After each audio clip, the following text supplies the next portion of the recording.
Maxime Saint-Michel, je joue pour les Magic là. Dans le fond, ça fait déjà 4 ans que l'équipe existe. Là, on est rendu en catégorie B depuis l'année passée. On se cherche un peu, mais catégorie B à Magic là. Moi, je suis un joueur de hockey glace. J'ai toujours joué au hockey sur glace. Dans le fond, je suis arrivé au cégep de Terrebonne, cégep régional de la Naudière à Terrebonne. Puis il y avait du hockey cosum collégial dans la RSEQ.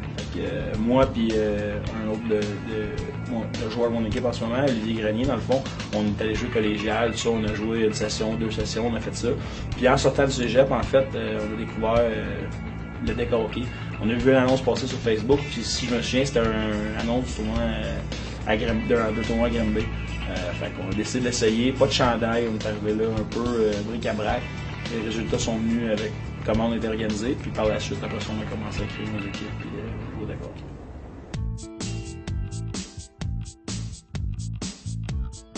Je travaille chez Bauer, Centre d'innovation en recherche et développement depuis maintenant 4 ans. Mon poste, c'est analyste au field testing pour la catégorie bâton. En fait, le poste que j'ai, c'est un peu une job de rêve. On crée des relations avec des équipes juniors, adultes, féminines, élites. On teste avec des universités, des équipes en Europe aussi. Ça, c'est les bureaux ici qu'on travaille, dans le fond, où je travaille à tous les jours. Moi, personnellement, de mon côté à moi, il y a le field testing, validation de produits de ce côté-ci. Il y a le produit professionnel qui est de ce côté-ci. On peut même aller faire un petit tour pour teaser un peu les gens.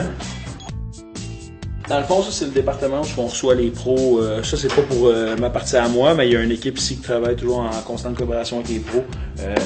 On a un peu les équipements de certains de nos athlètes au mur ici. Les joueurs qui viennent, qui passent par ici pour leur patin, leur bâton. On a un petit salon où ils peuvent se faire fitter leur patin. On a plusieurs façons de faire des patins. Comme plusieurs l'ont peut-être déjà vu, on a le scan ici.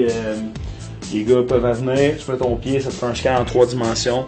On a aussi l'option de faire des moules de pied. Ici, on peut recevoir des joueurs comme, tu sais, dans le fond, dans les ligues nationales, comme l'été passé, c'est Alex Galchenyuk qui est venu ici. T'as Christopher Letang aussi qui fait son tour. Antoine Roussel. Nos athlètes Bauer, en fait, ils passent ici, puis ils se font fitter leur équipement de hockey. Nous, étant donné qu'on est sur la glace à chaque jour, où on a des ligues de test, des différentes activités, dans le fond, on a une salle ici où on peut mettre notre équipement, la faire sécher, mon équipement de glace, mon équipement de deck hockey. Pareil pour mes collègues de travail. On est quand même assez bien traité ici, là, on peut laver notre linge en tout temps, fait que ça sent pas le stock de hockey à la maison. Pour ce qui est la partie de l'équipement de deck hockey avec Bauer, dans le fond, nous, comme dans chacune des catégories, on travaille constamment à innover puis à développer de nouveaux produits. Ce qui est le fun en étant analyste d'équipement de deck hockey aussi, c'est que je peux prendre l'expérience puis tout ce qu'on voit au niveau de terrain, dans le fond. C'est un peu ça le field testing. On va dans un tournoi, on se fait dire des commentaires, on regarde avec quoi les gens jouent, on revient au bureau, on amène ça au développeur. Puis c'est avec ça qu'on travaille pour amener des meilleurs produits. Dans le futur, Bauer a des très belles choses qui s'amènent dans le deck hockey. C'est encore une surprise pour plusieurs, là, mais il va y avoir des très belles choses qui s'en viennent.